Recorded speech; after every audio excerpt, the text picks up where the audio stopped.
On ouvre maintenant le dossier du jour et ce matin, on s'intéresse à ces villages d'enfants, ces structures associatives qui accueillent les enfants quand les parents ne peuvent plus s'en occuper. L'association compte 13 villages en France et 2 dans le Grand Est, l'un à Jarville, en Meurthe-et-Moselle.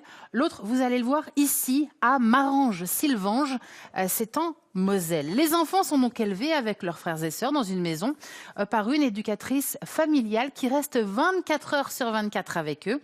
Un rôle qui demande des qualités particulières. Immersion donc à Marange-Sylvange, c'est avec Dominique Duforêt et Bruno Courteau. De la pierre et tout en haut on trouve de la neige. Isabelle Billard est éducatrice familiale depuis 10 ans.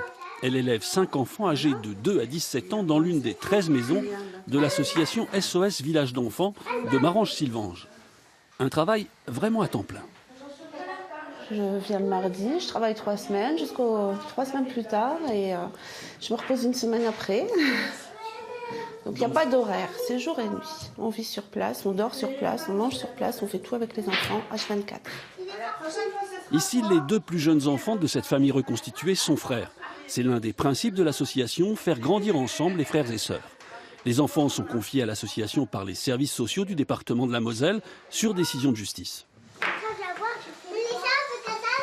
Mélissa a 19 ans, elle a quitté la maison à sa majorité, mais son frère et sa sœur, pour l'instant en vacances, y résident toujours. J'ai vécu pendant 10 ans ici. Depuis que je suis partie du village, je suis retournée vivre chez mon père le temps de terminer mes études. Puis par la suite, me trouver un appartement et tout ça, quoi. Le fait que je m'étais beaucoup attachée à mon éducatrice familiale, donc à Isabelle, de partir, c'était un petit peu dur quand même. Mais finalement, je suis bien contente parce qu'ici, on m'a appris à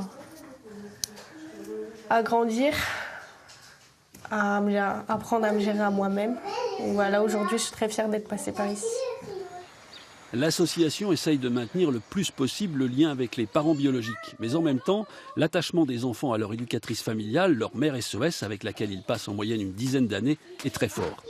Ce jour-là, Andreas, un ancien, est de passage au village avec son entreprise d'électricité. Là, déjà à midi, je viens manger chez ma mère SOS, elle m'invite à manger. Et c'est vrai que je reviens au moins une fois par mois pour la voir, pour manger, ou alors elle vient manger chez moi. Voilà. Je la vois très régulièrement, quoi. Cette nécessité pour un enfant de pouvoir s'attacher pour pouvoir grandir et se détacher ensuite est enfin reconnue par les professionnels de la protection de l'enfance. Et donc, ce que nous, on porte depuis des décennies, aujourd'hui, ça fait sens et c'est reconnu.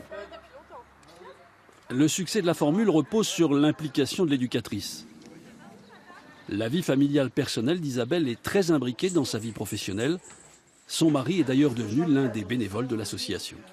On en avait discuté avec les enfants et puis donc les enfants étaient d'accord. Et à partir du moment où les enfants sont d'accord, il n'y avait pas de souci pour nous. Comment vous gérez la famille d'ici et votre famille ?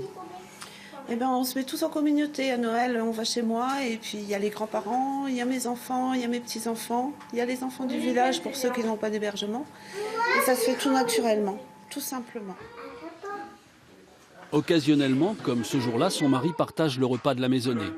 Mais de toute façon, Isabelle n'est pas seule pour assurer sa mission d'éducatrice. À Marange-Sylvange, les 60 enfants sont encadrés par une quarantaine d'adultes. D'ailleurs, SOS Village d'enfants recrute, car 4 nouveaux villages vont ouvrir en France. Et effectivement, SOS qui recrute des mamans SOS. Si cela vous intéresse, regardez sur le site sosve.org, nous rejoindre, vous avez ces fameuses offres d'emploi, des éducatrices familiales, des aides familiales.